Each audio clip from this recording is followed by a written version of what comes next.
Oke guys, persaingan Liga Super akan bermula tidak lama lagi. Sepak mula untuk perlawanan pertama bagi Sabah FC akan berlaku pada esok hari di Stadium Likas, di mana perlawanan akan dimulakan pada jam 11 petang, 5.45 petang kalau aku nak silap, di mana Penang akan bertandang ke Stadium Likas. Dua-dua pasukan akan mengarungi perlawanan pertama mereka di saingan Liga Super bagi tahun 2024 dan juga 2025 ni. Yes guys, aku adalah salah seorang yang telah memiliki baju season 2024-2025 ni. Walaupun aku cakap aku tak berapa intuit dia punya design ni, tapi again support lah, kena support juga kita punya club ni. Suka anda suka, tetap beli juga. Dan ini aku akan keluarkan satu video khas lah, aku membincangkan mengenai apa yang akan anda dapat apabila anda membeli baju ni, dan of course aku punya apa perasaan aku lah. Okay, selepas aku memegang baju ni, aku look, listen and feel. Adakah perasaan aku berubah terhadap baju ni? Adakah aku jatuh cinta dengan baju ni? Itu video dia akan aku buat tidak lama lagi. Sekarang kita akan bercerita mengenai head to head mengenai perlawanan ni kan. Seperti biasa, sebelum bermulanya sepak mula perlawanan Liga Super, aku akan memulakan perkongsian mengenai apa yang telah dilalui oleh kedua-dua pasukan ni. Pertemuan terdahulu mereka, siapa yang lebih dominasi di sepanjang pertemuan tersebut, dan seterusnya persiapan kedua-dua kelab baik dari segi pemain, baik dari segi friendly match. Itu benda-benda macam itulah kita akan discuss. So, tanpa membuang masa, jom kita mulakan. Kita mulakan dengan Pulau Pinang dulu. Walaupun mereka bukan berada dalam kelompok yang terbaik di saingan Liga Super bagi season lepas, tapi mereka juga amat bersedia untuk mengarungi saingan Liga Super yang akan datang ni, dan mengambil beberapa pemain import dan juga pemain lokal untuk menguatkan lagi kesebelasan utama mereka. Antaranya adalah Samir Kuti yang di loan daripada JDT, ini dikatakan adalah midfield dan juga defensive midfield.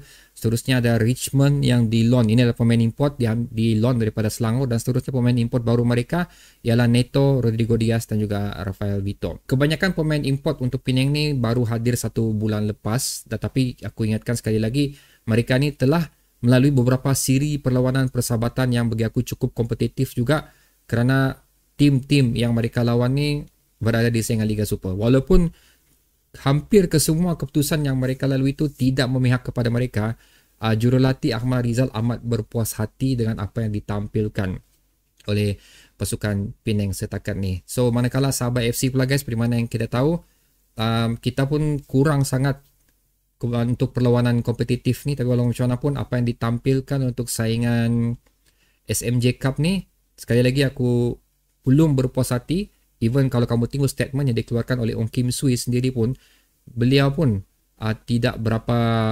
mengatakan pasukan Sabah FC ni berada dalam satu tahap yang beliau inginkan. So, masih banyak lagi benda yang ingin Dato' Ong Kim Sui perbaiki untuk persediaan Sabah FC bagi saingan akan datang ni. Untuk head to head pula guys, semenjak peralihan yang telah dialami oleh Sabah FC yang bermula pada tahun 2022, Penang tidak sekali pun berjaya menundukkan Sabah FC dalam perlawanan tersebut. Malah Penang telah diberikan gol yang cukup besar daripada Sabah FC. Kalau kita tengok, gol tertinggi adalah 5 dan gol terendah adalah 2. Tapi kebanyakannya memang kalau kita kumpul melebihi 10 gol daripada lebih kurang 5 perlawanan perjumpaan yang telah dilakukan oleh kedua pasukan setakat ini, yang menunjukkan kalau kita tengok dari history, memang Sabah mempunyai advantage yang cukup tinggi untuk memenangi perlawanan ini. Dan history untuk season 2023 pula guys, kita nampak Penang berada di tangga ke-10, Sabah berada di tangga ke-3. Ini pun sudah cukup membuktikan di mana kedudukan Sabah FC sekarang ni, dikenakan lagi dengan Penang adalah merupakan penyediaan tim hampir baru kesemuanya, manakala Sabah tidak membuat sebarang perubahan untuk persediaan season 2024 ni, hanya mengambil satu pemain import saja, tapi itu pun kita tak tahu apa status beliau setakat ni. Cuma di sini kita tidak boleh memandang rendah Penang juga, kerana dalam satu perlawanan, kalau aku nak silap, di Penang hari itu hampir juga kita dikejutkan oleh Penang sebenarnya lah, tapi kita setelah membuat comeback yang cukup bagus untuk salah satu perlawanan tersebut. Aku tidak ingat sudah perlawanan mana satu. Jadi potensi untuk Penang sebenarnya melakukan sesuatu boleh dikatakan wujud, kerana kita tidak boleh lupakan Sabah juga adalah merupakan tim yang boleh dikatakan cukup lalai jugalah, especially pada tahun 2023, di mana dalam beberapa siri perlawanan, especially dikenakan lagi away, banyak poin yang kita tidak dapat miliki pada perlawanan tersebut. Apapun ini adalah stadium likas, so ini adalah advantage untuk kita. Ini adalah satu peluang yang baik untuk anak-anak buah OKS membuktikan yang mereka masih lagi layak berada di kesebelasan utama dan masih lagi layak untuk digelarkan salah satu pasukan yang mampu mencabar top team yang berada di saingan Liga Super ni. So adalah perkongsian aku untuk history bagi kedua-dua pasukan ni, dan untuk prediction aku pula guys. Seperti biasa aku rasa again Sabah tidak melalui beberapa perlawanan yang mempunyai intensity yang cukup bagus berbanding dengan pasukan Penang. The only match yang kita lalui adalah SMJ.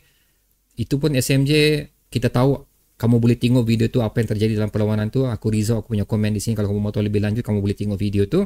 So aku rasa perlawanan ni tidak akan, again provided ada Sadil lah. Kalau ada Sadil, still aku cakap tidak akan berpesta gol sangat. Paling-paling pun kita boleh memenangi perlawanan ini sebanyak 2-0. Walaupun ada Sadil lah. Kalau tiada Sadil, again benda ni akan menjadi masalah untuk kita. Kemungkinan besar boleh jadi seri perlawanan ini. So aku mengharapkan Sadil boleh diletakkan sebagai kesebelasan utama.